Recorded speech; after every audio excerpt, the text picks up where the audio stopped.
Hi students, I guess all of you got the email that contains those links about the previous classes, right? Yes, ma'am. Okay, and one more thing that I haven't sent yet, the epigenetic course material that I will send you, okay? So Okay, ma'am. today I guess you haven't any question on CRISPR that I just talked in our last class. Is there any problem? No, ma'am. All clear, ma'am. Okay.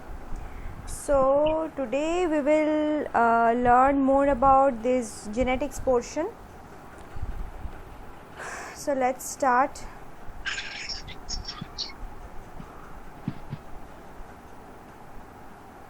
Just wait.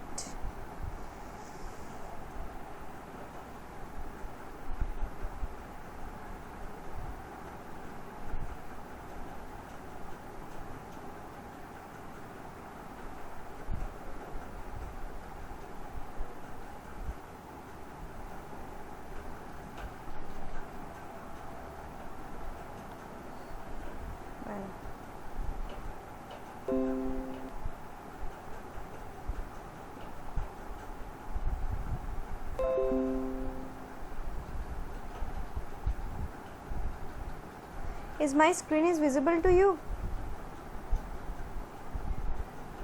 Yes, ma'am. Okay. So in our last class of evolution, we learned about the pattern of inheritance, what is inheritance, and what different inheritance patterns, and some of the databases. I just told you the name about some of the databases that we can use to study the patterns of inheritance.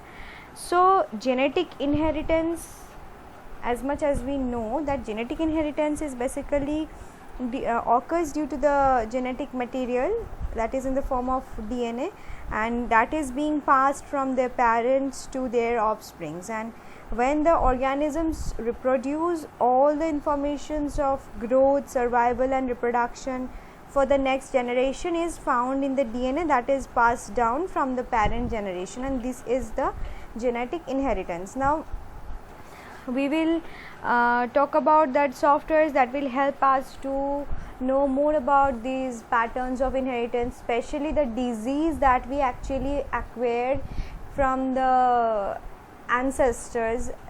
We will learn about that. Before that, we will study a new thing. I talked about this. You know what is pedigree?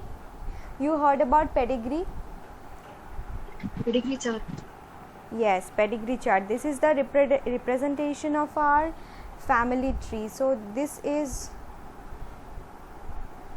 typically a pedigree chart that actually shows how the individuals within a family, they are related to each other. I don't know whether you have solved any pedigree chart or not.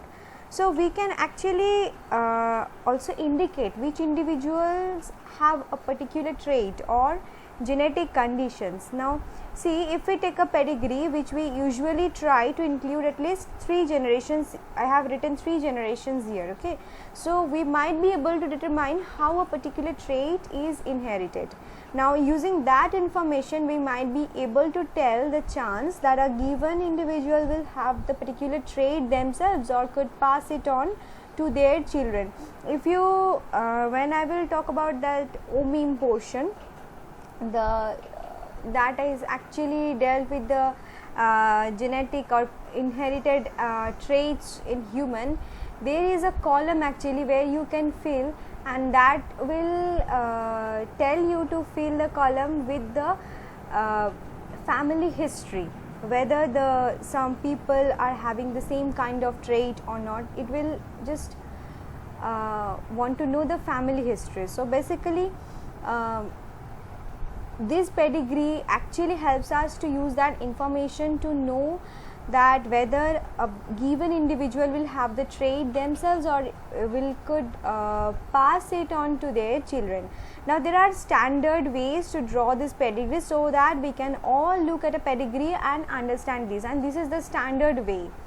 Okay, so we use squares to represent males and the circles to represent females, and then we can number our generations with Roman numerals that I have written. See, generations 1, which is the parent, generation 2 is the children, and generation 3 is for the grandchildren.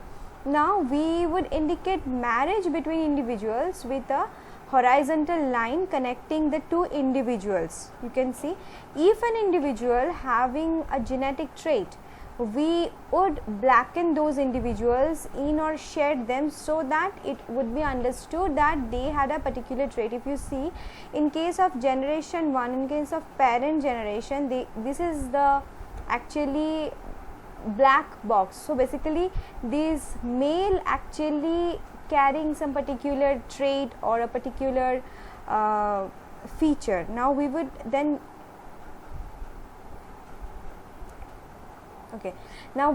draw a line, a vertical line of the horizontal line, where we would indicate any of their children that they had. This is to indicate if they are married or not. This is to actually tell whether they have a children or not. Now next is we would then indicate if like any of their children, they are infected or not, as you can see. Now we can do this for as many generations as we have. Now it's important when we draw pedigree that we try to put in as much information as possible. So for example, if there have been children that died in early infancy or were stillborn, we also want to include those individuals also. Okay, and those are typically shown as very small blackened in symbols to indicate that there was a loss of child, either pregnancy or in early life. So this is actually the normal way to depict the genetic history of a family actually. And you can see this actually when we are having a diagonal line for male or female, that actually the deceased male affected and affected deceased. Okay, so this is the normal way to represent the genetic history of a family, and from which we can have the idea that a particular trait or particular feature, genetic feature basically, which is to be either it will be transmitted from one generation to other or not. From actually, if you can study the pedigree very carefully, you will be able to find that a particular disease or trait, whether it is autosomal recessive one, autosomal dominant one, or some X-linked dominant or recessive, you will be able to identify that which is the particular feature of inheritance. Okay, now we all know the laws of inheritance that was proposed by Mendel, and after conducting experiments on pea plants for several years. Okay, now Mendel's laws of inheritance include the laws of dominance, laws of segregation, as well as the laws of independent assortment.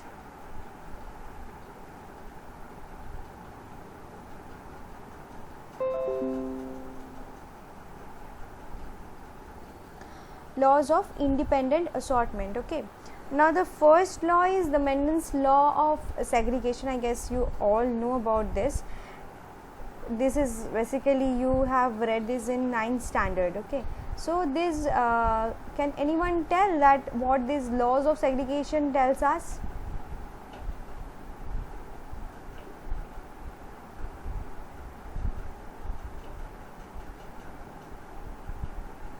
Anyone? I don't want to hear the definition. You can just tell me in your own words. Law of segregation, ma'am. Yes? Ma'am, law of segregation. Yes. Each individual that is diploid has a pair of alleles for a particular trim. Yes, and one allele is passed on to the offspring. Okay, obviously they have possessed two alleles and only one allele is passed on to the offspring. And another is the law of independent assortment. Actually, the laws of segregation that actually that can be described by the Mendel's monohybrid cross, right? And the dihybrid cross actually describe the laws of independent assortment. So what is independent assortment? Laws of independent assortment.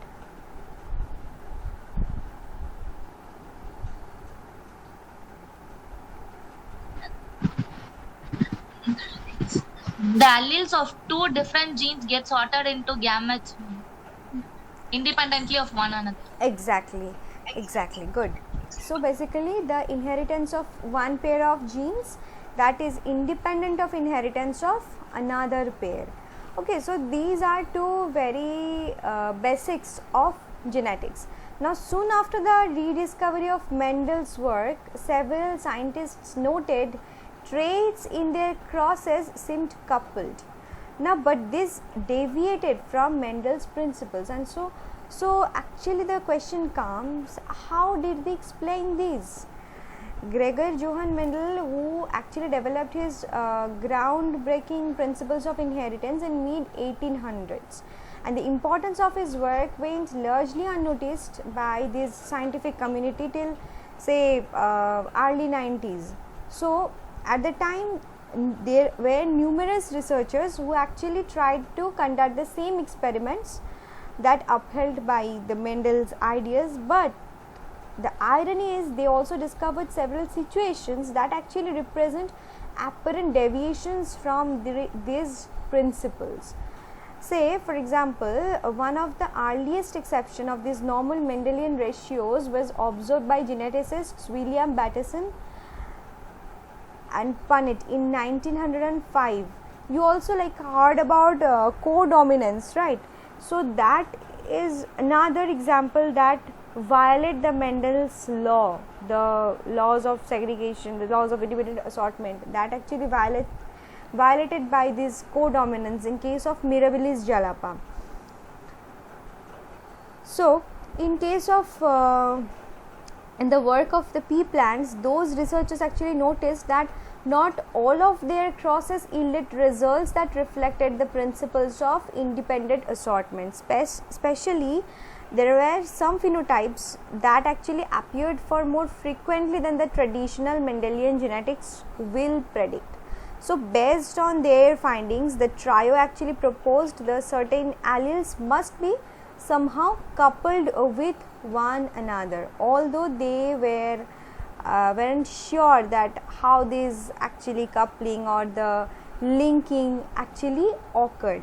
Now the answer to this question came just 7 years later when Thomas Hunt Morgan actually used fruit flies to demonstrate that there must be some genes which are linked to each other. Okay, and that are located in close proximity on the same chromosome.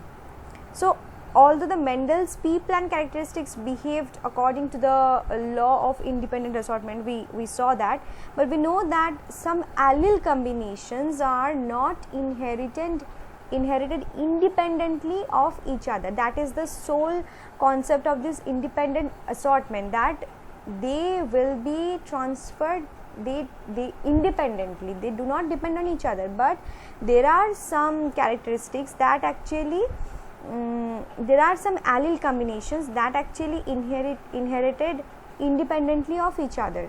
Now genes that are located on separate non-homologous chromosome, that will always sort independently. That was in Mendel's law. But however, each chromosome contains hundreds or say thousands of genes. They organized linearly on beads on a string model of chromosome. I don't know whether you know this or not. there is a structures of chromosome, that is bits on a string. There is a, like in some places the DNA is attached with the histone proteins, and that actually forms like a bit structure. So in case of a long DNA strand, there are the, in some portions there are histone protein bound structures, and they, when they are under microscope, they look like bits on a string structure. So like in that fashion, actually there are several hundreds or say thousands of genes are organized linearly on a chromosome. Okay, now the segregation of the alleles into gametes, that can be influenced by this linkage. Linkage means in which the genes that are located physically close to each other, the genes that are physically close to each other on the same chromosomes, they are more likely to be inherited as a pair. So they depend on each other. However, because of the process of recombination or the crossing over, do you know the stage where the crossing over takes place during the cell division? What is the stage where this crossing over or recombination takes place? Come on, answer this.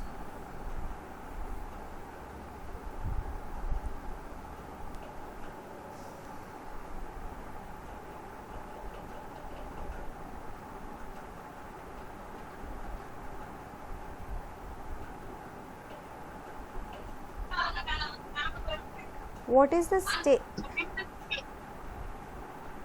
Prophase 1, ma'am. Okay, during meiosis, prophase 1, good.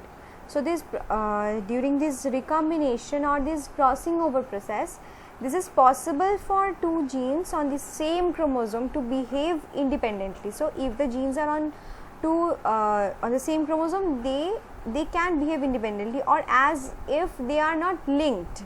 Okay, so to understand this, we have to consider the biological basis of genetic linkage and recombination. So I was talking about this linkage and recombination continuously. So now the question comes, what is linkage? Just a minute, students, I will take just 1 minute.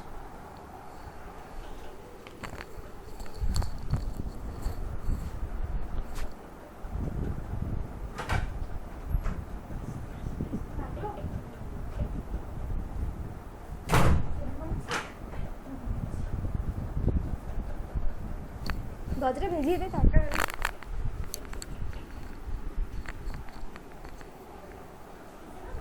हाँ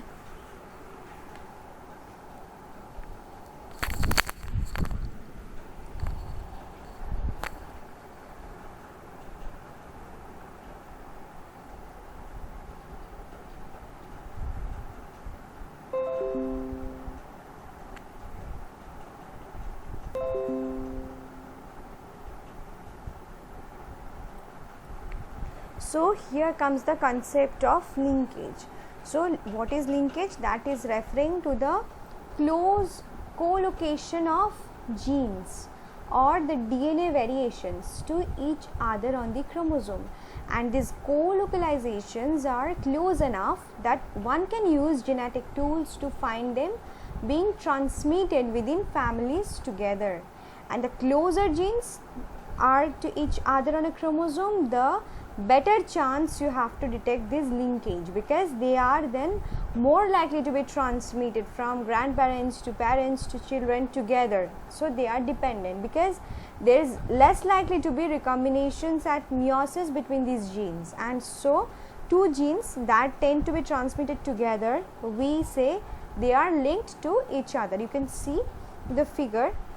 In case of gene 1, this is unlinked gene, okay, because this is on different chromosome. But in case of this chromosome, the gene 2, 3 and 4, these are having a linkage group. They are linked to each other because these set of genes are at different loci on the same gene that expect for crossing over tend to be inherited together.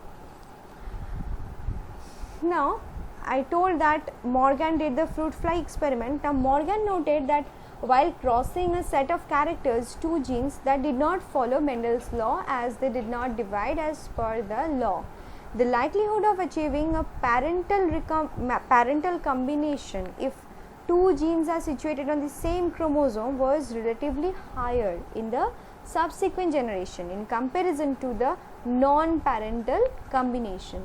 Now, the physical connections of these genes are referred to as linkage. Now, the genes are said to be linked when genes for different traits are located in similar chromosome, and hence they are tied to each other. Now, it is a deviation from the Mendelian principle of independent assortment that is appropriate to be applied to the genes that are situated on different chromosomes, and the term genetic recombination describes the non-parental gene combinations in dihybrid cross. Now, additionally, they have also observed that the likelihood of recombination is reliant on how influential the linkage is. In other terms, can say though two genes are linked on chromosomes, the genes may or may not be linked tightly. So, a few few genes have like powerful linkages, giving a limited chance of recombination, whereas another linkages of genes is loosely linked and weak, providing a greater chance of recombination. Lesser the energy of the linkage, greater will be the chance of recombination. More the genes will be linked together, the lesser will be the chance of recombination. Once the linked genes are identified, the recurrence of linked genes also determine the expression of the characteristics in the next generation. Now, a student of Morgan, his name is Stuart Went. He discovered the site of linked genes on a chromosome by estimating their frequency of genetic recombination through the gene mapping process, and this method of producing a link map was widely used during that human genome project. So, basically you can see this is actually the popular fruit fly experiment of scientist Morgan, where he showed that this is the F1 generation that actually showed the double heterozygote, and this is the homozygous recessive for both genes. Now, say in case in the F2 generation, you see if there is no recombination from this genotype, that will produce PR plus VG plus gamete and PR VG gamete. Now, see if there is a recombination between two of these alleles, so it will produce PR plus VG, which is shown here, and if the recombination occurs, it will again produce another gamete PR VG plus. So, this is the PR VG plus. Now, from this homozygous recessive, where the two allele have the same genotype PR VG, so in every case the gamete will produce the PR VG genotype. Okay, so if you cross them, you will get a particular population which contains the genotype of PR plus VG plus and PR VG in both sided, the PR plus VG and the PR VG from the sperm, and the PR VG plus and the PR VG from the sperm. So, obviously, if you can see that this particular sequence or this particular genotype is that we already saw in case of the parental strain. So, this is PR plus VG plus in the one allele, and the second is contains the PR and the VG. So, this is the parental genotype. This is also another parental genotype. You can see this is basically homozygous recessive genotype in both the alleles. So, this is also parental, but in case of this, you can see there is a PR plus VG, and the another allele contains the PR VG gene. So, basically in case of parental strain, we saw that the zygote is the gamete that actually we derived PR plus VG plus if there is no recombination. So, since there is a recombination during from this gamete during this gamete formation, so basically in the F2 generation we are getting a recombinant genotype which contains the PR plus VG and the PRVG alleles. Again, this is also another recombinant genotype. So this crossing over actually tells us that there are some genes that actually link to each other. So there are chances that they may or may not assort independently. Okay, so if linkage exists, so why didn't Mendel detect it while carrying out his crosses in pea plants? So in part this was the case because Mendel studied 7 genes and pea plant has 7 chromosomes. Still, Mendel didn't choose pairs of genes that were always on different chromosomes. Some of the pairs of genes that Mendel studied were actually on the same chromosomes. Again, Mendel's seminal publication makes no mention of linkage, and many researchers have questioned whether he encountered linkage but choose not to publish those crosses out of concern that they would invalidate his independent assortment postulation. So the garden pea has 7 chromosomes, and I have told, and some have suggested that his choice of 7 characteristics was not a coincidence. However, even if the genes he examined were not located on separate chromosomes, it is possible that he simply didn't observe linkage because of the extensive shuffling effects of this recombination. So what is recombination? So recombination, I guess you know all, this recombination is a process of producing new combinations of alleles by the recombination of DNA molecules, and it is also referred to as genetic recombination because there is an exchange of genetic material, that is the DNA, between 2 different chromosomes or between different regions of the same chromosomes. So this process is observed in both eukaryotes and prokaryotes, and it will actually help to increase the genetic diversity of sexually reproducing organisms. And what are the relation between this linkage and this crossing over, because recombination actually occurs mainly during the crossing over process during this cell division. So what are the relation between this linkage and crossing over? So basically linkage is the tendency of genes present in the chromosome to stay intact, okay, and transfer to the next generation, whereas crossing over is the exchange of chromosomal sections to disrupt built links and form new linkages. Now linkages generate parental types and increases in age as the linkage increases. Now crossing over generates recombinations and it decreases with age, and the occurrence of crossing over between 2 genes is decreased if they are placed closely, whereas the linkage strength between 2 genes increases if the chromosomes is located in the close proximity. Now the linkage assists in maintaining a newly improved variety. Crossing over, or on the other hand, crossing over forms as a source of variation to produce new variety.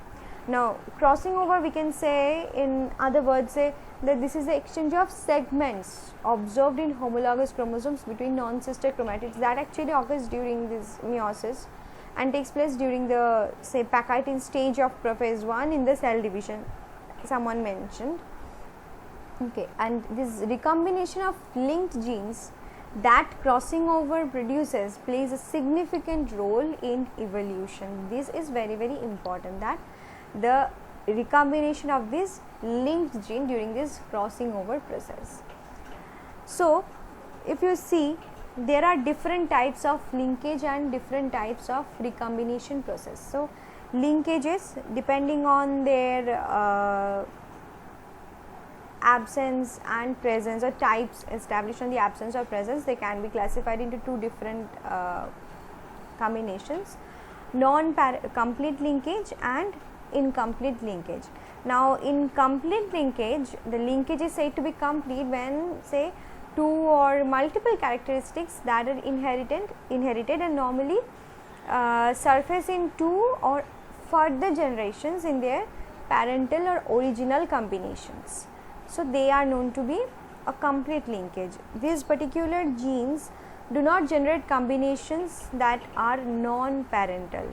So these genes that exhibit these kind of linkages are located nearby in the same chromosome, like say genes for long wings and grey body in case of male Drosophila. They are responsible for this complete linkage, whereas incomplete linkage, it is displayed by the genes that generate some portions of non-parental recombinations or non-parental combinations. These genes are situated at a distance on the chromosome which can be attributed to the occasional or accidental deconstruction of chromosomal segments while crossing over. And again, recombination is also can be classified in 4 groups, as you can see: homologous recombination, non-homologous, site-specific, and mitotic recombination. In case of homologous recombination, it actually occurs between chromosomes of similar sequences, and that is carried out during meiosis. In case of different, say, DNA repair mechanism, there is also some homologous recombination and also non-homologous recombinations also. That actually in case of non-homologous recombination, this recombination occurs between the chromosomes that are not actually similar. In case of site-specific recombination, that occurs between very short sequences that usually contains sequence similarities. And in case of mitotic recombination, that occurs during interphase. So however, this type of recombination is usually harmful, this mitotic recombination, and can result in tumors. It increases when the cells are exposed to radiation. So now, can anyone tell me that what are the process through which these prokaryotic cells undergo recombination? Because we told about this meiosis one, these things in case of eukaryotic cells and all. So what are the different processes through which the prokaryotic cells actually undergo recombination process?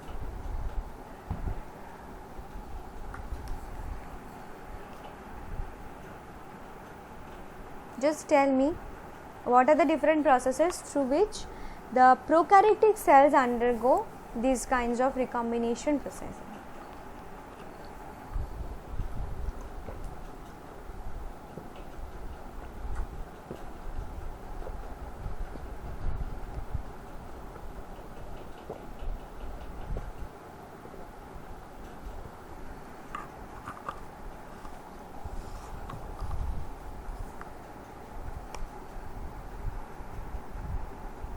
Anyone?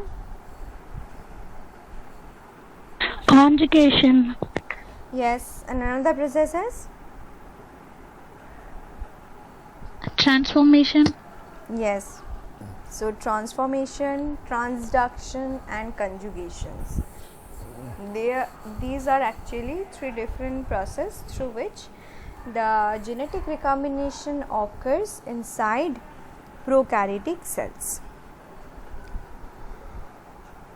So, before going into much details, we should know what is recombination frequency, because we are constantly talking about this linkage and frequency. This is dependent on mathematical derivations. Okay. So first we have to know what is this recombination frequency. So recombination frequency is the frequency at which the 2 alleles on a gene that will recombine into the same chromosome that percent distance from each other.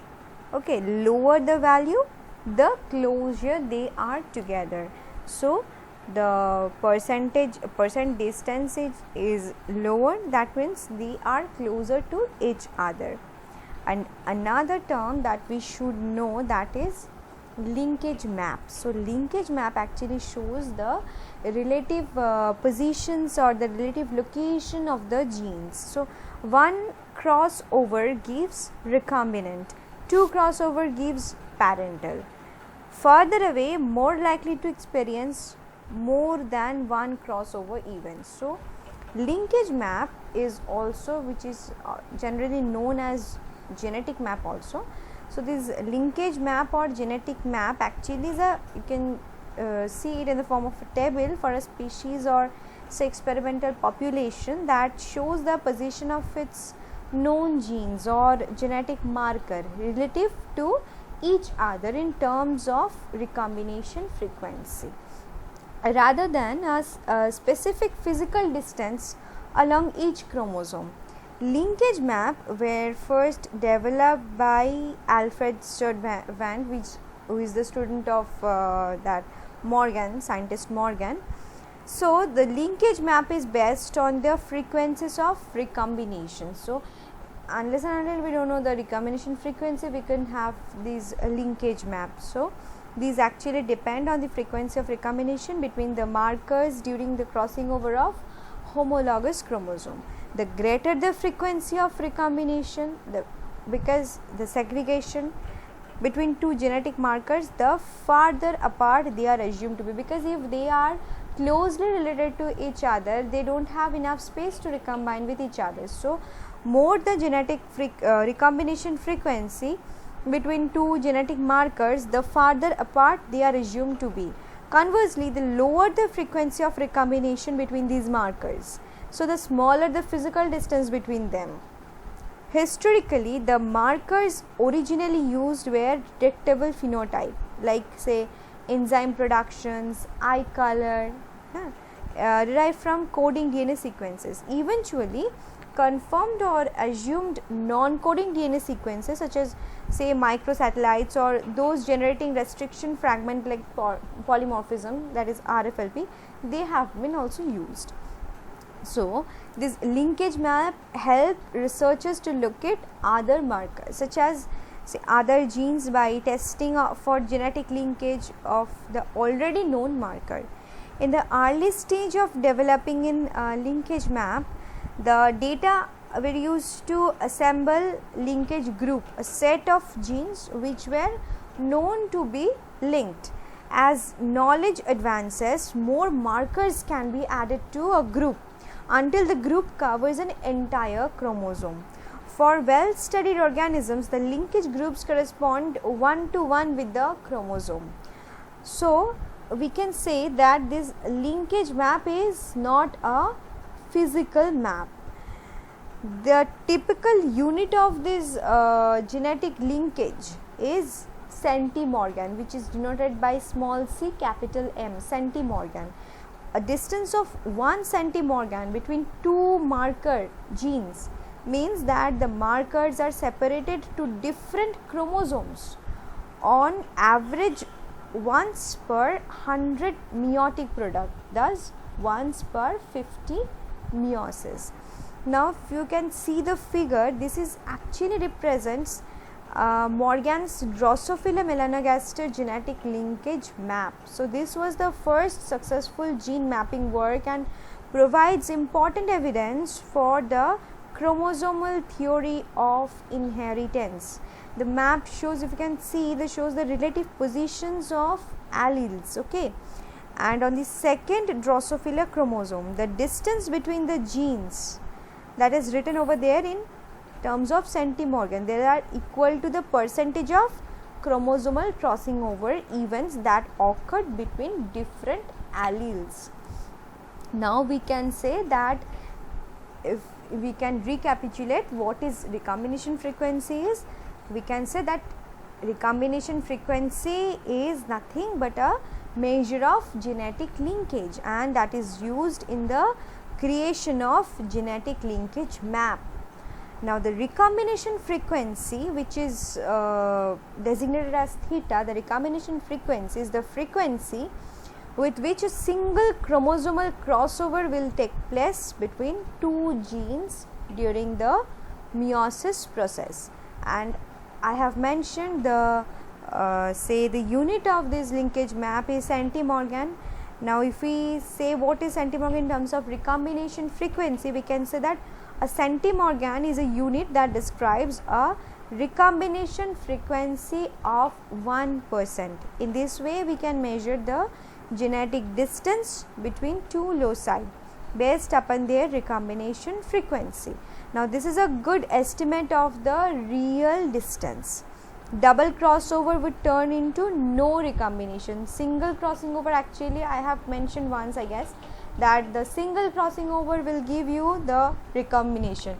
double crossover will give you the parental. So double crossover would turn into no recombination. In this case, we cannot tell if crossing over took place or not. If the loci where we are analyzing are very close, say less than 7 centimorgan, a double crossover is very unlikely. So see, if you want to study whether the single crossing over happened or double crossing over happened, say if you see if there is any change in the genotype of the parental strain, so there must be some crossing over. But in case of, say, if you get the same genetic same parental genotype, so you cannot say whether there is either no recombination or there is double crossing over or no crossing over, because I said that double crossing over actually produced the parental genotype. So now then you have to check for the distance between the two markers, the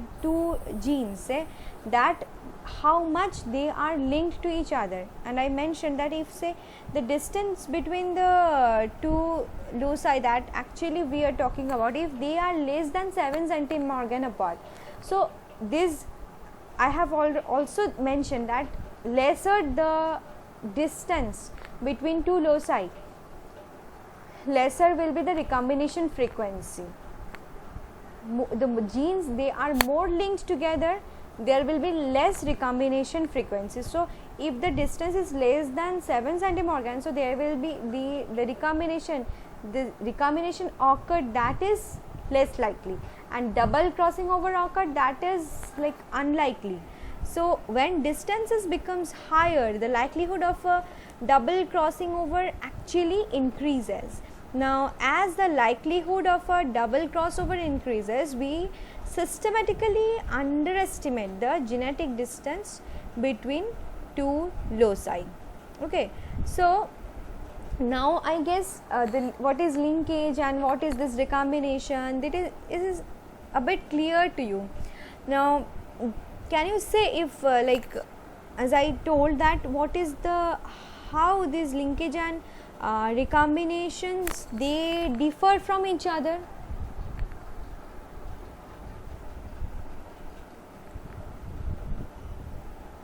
In your words, that I have already mentioned this, so I just want to hear from you that how are these linkage and recombinations they differ from each other.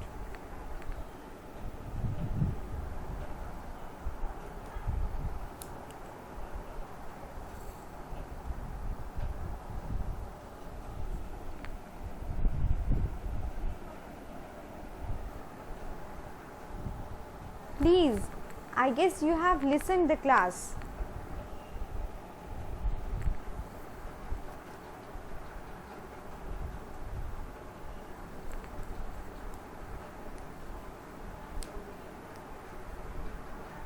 I just want to hear your own words that how this linkage and recombination differ from each other.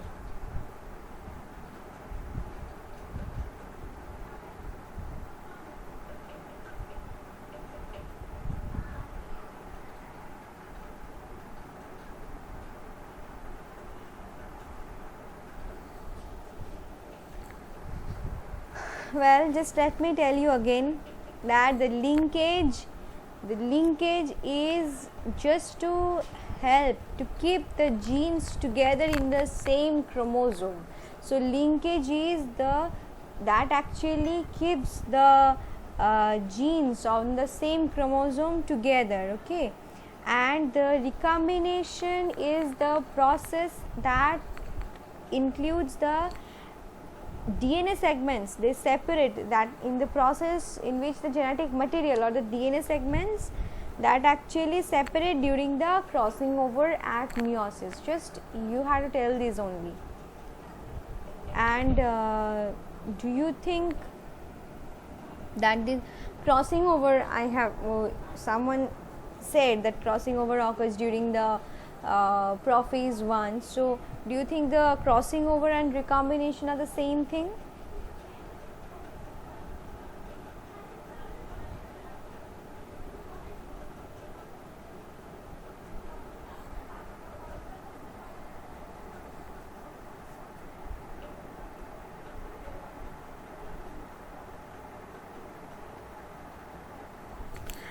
Well, crossing over occurs when the two homologous chromosomes break and then reconnect to different end pieces.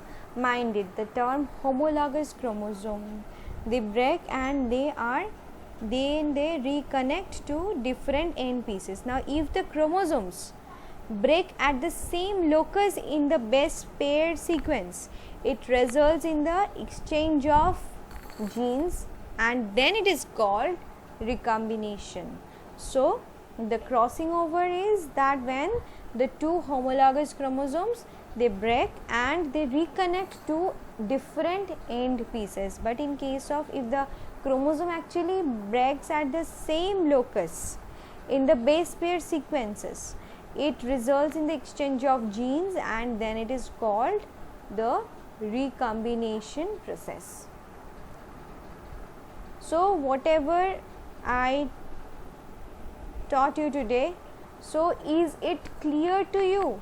You like understood what is linkage and what is recombination and how the pattern of inheritance that is actually influenced by this linkage and recombination process. And this is basically the Morgan's experiment, basically that tells us about the deviation of Mendel's laws of inheritance, Mendel's laws of independent assortment. So this is basically the drawback of Mendel's law. There are some things that were not shown in Mendel's laws of inheritance, Mendel's laws of genetics, in case what actually he did with the experiments with the pea plants, that actually not present in his work. And now the scenario actually changed due to this Morgan's experiment, and now the two terms actually introduced in the genetic studies, the linkage and the recombination. So have you understood all these things that I taught to you today?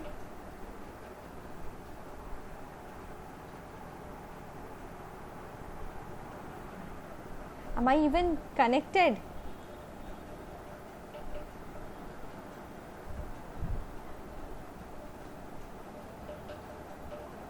Yes, ma'am, you're connected. Okay, actually, yeah, just tell me, Tanshri. Everything was clear, ma'am. Okay,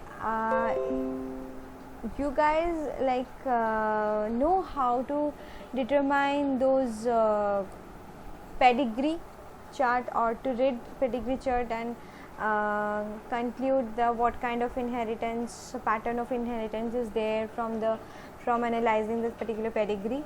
Do you know to do that?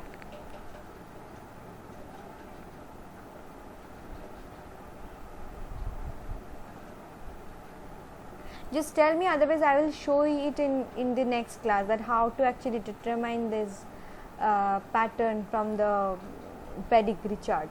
So I guess you know, but just tell me if it is known to you or not. I didn't include it, I just told the normal features of this pedigree. I will discuss more about that pedigree chart if you do not know.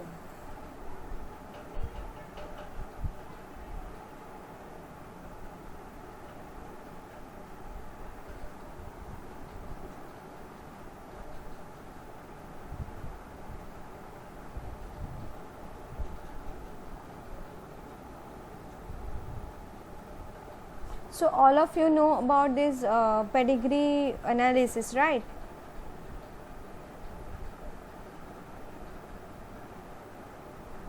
Yes, ma'am.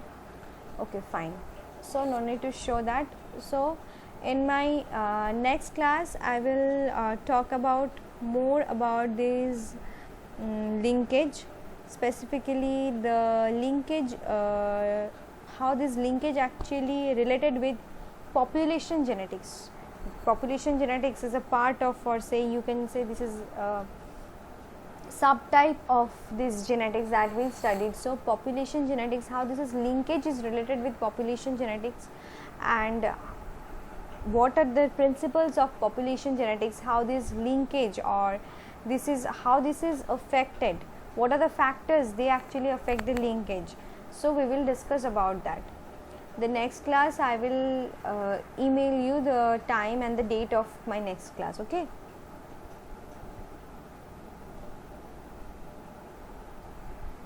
Okay, ma'am. So that's all for today.